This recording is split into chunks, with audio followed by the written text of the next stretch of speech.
What's up, guys? This is the Organic Guy, and welcome to Organic View.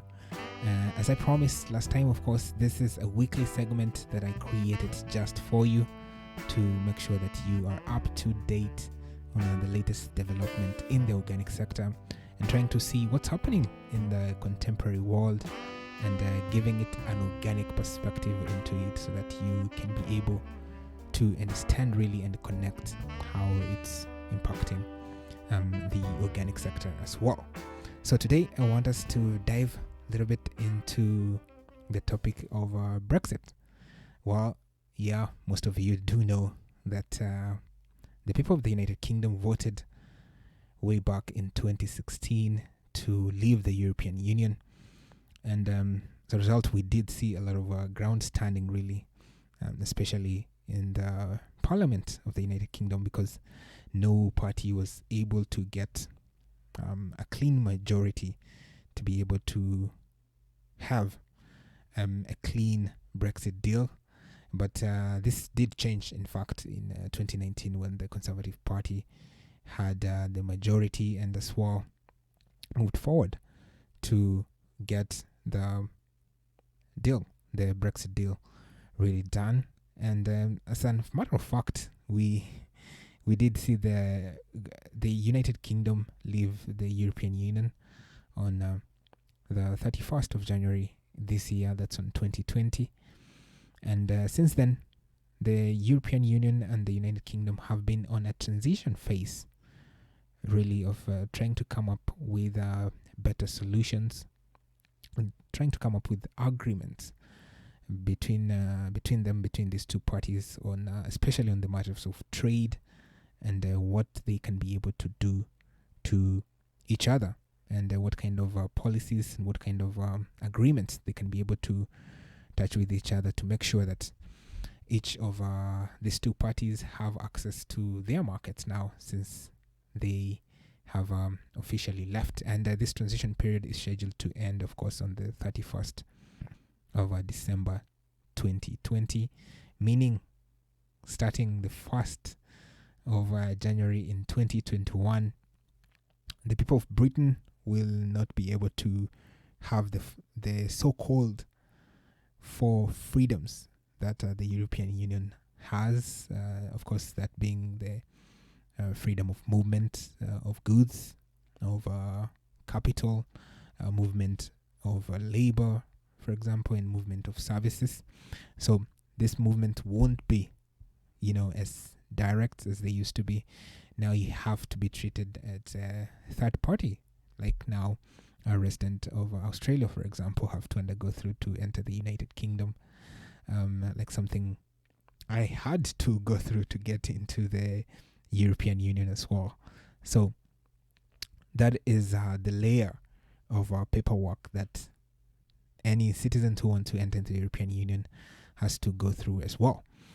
So as that impacted a lot of people, the organic sector was not an exception as well, of course. And as you can see here, ECOSAT sort of tried to explain what impact Brexit will have, especially in the organic sector. And as we all know, the organic sector in the European Union does have a common regulation. And if you have bought an organic product, you do know that the European Union does use the green leaf mark as an official mark that represents the product that you're buying is organic. And that means the United Kingdom also used, since it was in the European Union, used that mark to identify their products which are organic and which are not organic. So as a result of the United Kingdom leaving the European Union, this means that they sort of have to come with their own standards. They have to use sort of a different kind of logo, for example, to be able to identify with their products. And we all do know that the European Union has the second largest market, just behind the United States, and it's no exception really in terms of the organic sector as well. As you can see, Europe has in the organic space has a total market of 40 billion euros. Okay, that is a huge market, and that means, of course, the United Kingdom was part of this particular market, and since it has left, so this means most organic businesses and most organic farmers in the United Kingdom will not have a direct access into this particular market. They will have an access to this market. It's just that they won't be able to have a direct access to this market, as I stated earlier, in terms of having the free movement of goods and services and capital and labor. But most of the products now have to go through an extra tariff or an extra taxes, depending on the agreements that they'll be able to reach in their trade agreements. So as you can see here, the United States does have the largest share of the market, but the European Union, of course, is slightly behind with 40 billion euros of market. In the European Union, as you can see, Germany, France are the biggest markets, with Germany leading over 10 billion euros as well. And in terms of spending, really, per capita, Switzerland seems to be doing very, very well, over 300 euros per person spending on organic products. Wow, that is a great determination that the people of Switzerland do have as well. So as a result of leaving the United Kingdom, leaving the European Union, the local market has also been doing well. As you can see here, the local market of United Kingdom grew at 4.5%. This is according to the Soil Association. That in 2019, which racked in a total of 2.45 billion pounds. Okay, that's an equivalent of 200 million pounds being spent per month on organic products. I mean, that is, of course, good news, and no surprise there, since the organic sector really did pick up during the pandemic as well. So you can see here, surprise, organic poultry was doing very, very well, especially the eggs growing at 12%, as well as organic wine really doing very well in 2019, having an increase of up to 50%, ladies and gentlemen, 50% growth there. So as you can see, the local market of the United Kingdom is also doing pretty well in terms of organic, but as you can see, when you're comparing the two markets at 2.5 billion to Europe is 40 billion, as you can see, the local organic farmers of the United Kingdom will have sort of a limited market. They won't be able to have a direct market that they used to have as well.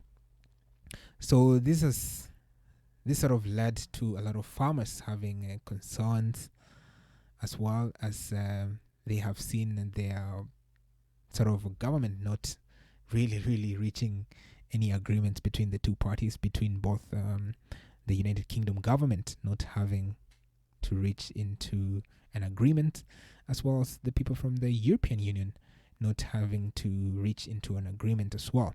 Well, ladies and gentlemen, this thing shouldn't be as hard as it seems, right? These people have been trading together for over 20 years using the organic logo, right? This shouldn't be that hard, because a farmer in France, for example, is being certified using the same methods. Well, not exactly the same, but they have the same equivalency, all right, as the same farmers who are in the United Kingdom as well. So it shouldn't be really hard to come into an agreement in terms of trying to find an equivalency, at least agreeing on an equivalency, in the fact that the rules that are being agreed of farmers who are in the European Union, farmers who are in the United Kingdom, their products should be able to be equivalent to each other, because they're using similar methods of certifying, right? To me, that shouldn't be such a hard deal to come into agreement. And as you can see here, a lot of farmers are also voicing their opinion into this matter as well. Act now to prevent the Brexit organic calamity. So this was an article that was written on our Footnet, and for me, this shouldn't be this really this hard. So let's see what an impact of not having an equivalency between these two parties could actually bring, right? So if an equivalency is not secured, one impact is that the organic producers will be forced to move the word organic from their packaging on products they are exporting into the European market. So that means farmers will not be able to have a premium on the products that they were able to command while their products were in organic. So this means that organic farmers and organic growers could be left with stockpiles of organic milk. This is not what we want to see, right? Vegetables and meats that they are unable to sell into the EU as organic, which will be a catastrophe, that's for sure. So that's something that we don't want, right? These two parties should be able to at least agree on some form of equivalency so that they can be able to recognize the products of these two parties as being equivalent, as both of them being organic, and as a result they can be sold in these two markets without much of a struggle. It seems these complaints didn't lie on good ears, as of December 4th, on Friday, the EU and the UK did indeed agree on some form of equivalency between these two nations in terms of organic, and this means that the UK's organic certifiers will continue to certify their organic farmers and organic producers and organic processors for at least for the next 12 months after the transition period ends on the 31st of December. So at least this means there's a grace period for organic farmers both in the EU and the United Kingdom to sort of come together and have some form of prepare themselves on at least before this 1 year period expires. So at least they did agree for the next 12 months they will have some form of equivalency between farmers of these two regions. So this means that there will be continuous access for organic farmers to the EU market, as well as for EU farmers into the UK market. And as you can see, the UK market is world's 9th organic market and sells organic produce into the EU, and organic farmers from the EU sold products worth over 200 million pounds to the European Union in 2019. So what exactly do you need to know?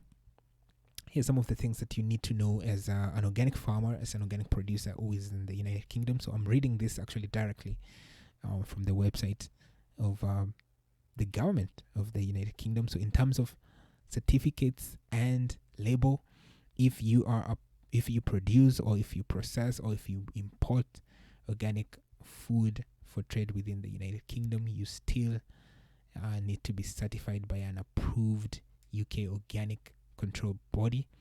So I'm assuming if you're using, let's say, a control body of Soil Association, so you still will need to be certified with such certifier for your products to be sold within the United Kingdom. Well, that to me seems very straightforward. Also, you must include details of your organic control body on the level of the products of your produce, process, or sell, or the kind of products you're trying to import. Well, that's of course for transparency reasons, that people can be able to see who is your certifier, and if they're sort of worried about the kind of products they're saving and they're not sure, they can be able to contact the supplier. So how about organic logos? Okay, so as we said earlier, the EU has recognized the UK control bodies. So as a result, you can continue to use the EU organic logo on Great Britain organic food and feed until the 31st of December in 2021. So in the local market, of the United Kingdom, the EU organic logo will be optional, so you don't have to use it. If used, of course, you must ensure that you are able to meet the EU organic labeling requirements and statement of agricultural origin. So if your products, of course, are from the UK, you should be able to say that the products that you used on your organic are from the United Kingdom, and if it's from the EU, you should be able to state it's from the EU, and if it's not from the EU, you should be able to state it's from the non-EU agriculture. So how about importing organic food from the EU, Norway, Ireland, that is Iceland, Liechtenstein, Switzerland, into the Great Britain? So as a temporary measure, organic products imported into Great Britain from the EU, Norway, Iceland, Liechtenstein, and Switzerland will not require certificate of inspection up until the 30th of June 2021. So there is a 6-month waiver period in which you do not have to show your certificate of inspection, but after 6 months you will be required as an exporter and an importer of organic products to show this certificate as well. So from the 1st of July 2021, organic products imported into Great Britain from the EU, Norway, Iceland, Liechtenstein, and Switzerland will require a certificate of inspection.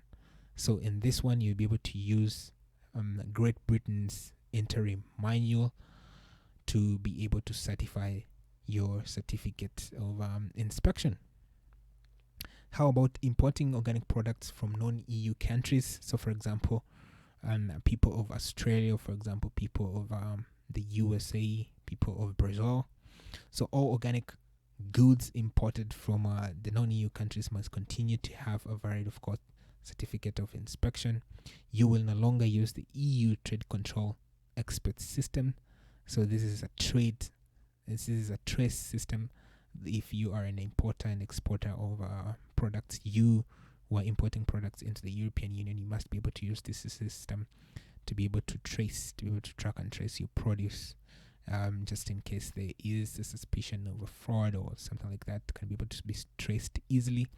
So since Great Britain is no longer part of the European Union, they will not be able to use this system. That means the Great Britain has to create their own system to use in order to verify the products that come in from other countries as well. So how about exporting organic products from Great Britain to EU? As we said earlier, as the EU has recognized the United Kingdom control bodies, you can export Great Britain organic food and feed to the EU until the 31st of December 2021. But from the 1st January 2021, all organic goods exported to the EU must have a valid certificate of inspection using the EU trade trances system. So you must be able to have a certificate of inspection. So that is not a very, very hard requirement for sure. So exporting organic food from the UK to non-EU countries. So this also depends on the countries as well, on the agreements that they already have. If they already have an equivalency arrangement between the two countries, whereby they are able to recognize each other's countries as an equivalency of organic products. So for example, the USDA's organic label, they do recognize it as an equivalency between these two nations. So that shouldn't be a huge hurdle for most people as well. So some non-EU countries may require an export certificate for each consignment. You should check this with the countries that you're of course exporting to as well. And just to make sure some of the reciprocal or some of the equivalency countries that you can be able to export to as a person from the United Kingdom. So of course we have Australia, Canada, Chile, Israel, Tunisia, New Zealand, Japan, South Korea, Swaziland, Taiwan, and USA. These are countries with equivalency. These are countries that you can be able to export to as an organic farmer and an organic processor in Great Britain. And all you have to show is basically a certificate of inspection, and you're good to go. So your products can be able to be traded in these particular markets. And in terms of so for people who haven't seen, for example, an organic logo for the EU organic logo, so it's basically a leaf. It's a green leaf, really, with some of the stars of the European Union. And for the Great Britain market, probably very, very familiar with the Soil Association organic logo.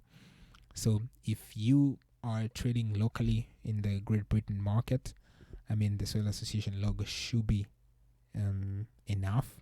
But if it depends if the local market really is aware with the European logo as well, so then you might be interested to add it as well. But if you're exporting to the European market, then the European organic logo will be perfect for you to be able to use it, because it's easily recognizable within people of the European Union.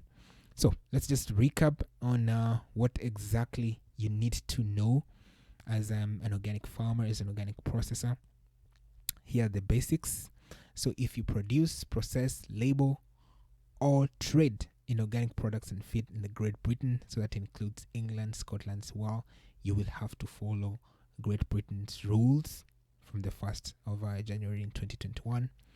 And then number 2, Great Britain will recognize the EU, Norway, Iceland, Liechtenstein, and Swaziland as equivalent for the purpose of trade in organics until December 2021. So that means you have a period of at least 1 year to bring yourself into knowing exactly what's required in terms of the bringing you up to date in terms of what's required to trade your products into the EU as well as into these countries as well. So food and feed, number 3, that is food and feed certified as organic in the EU, Norway, Iceland, Liechtenstein, Swaziland will continue to be accepted as organic in Great Britain until the 31st of December as well. So that is a whole year for you to get acquainted to the new way of trading. So this is what other countries or outside the EU have to go through. So you have to have that sort of extra paperwork. But for this transition, for this, at least for the period of 1 year, you don't have to do all that. You just have to show your certificate of inspection. The EU has recognized the UK control bodies for the purpose of exporting organic products to the EU until the 31st December of 2021. Food and feed certified as origin as organic in Great Britain will continue to be accepted as organic in the EU until the 31st of December in 2021. So in short,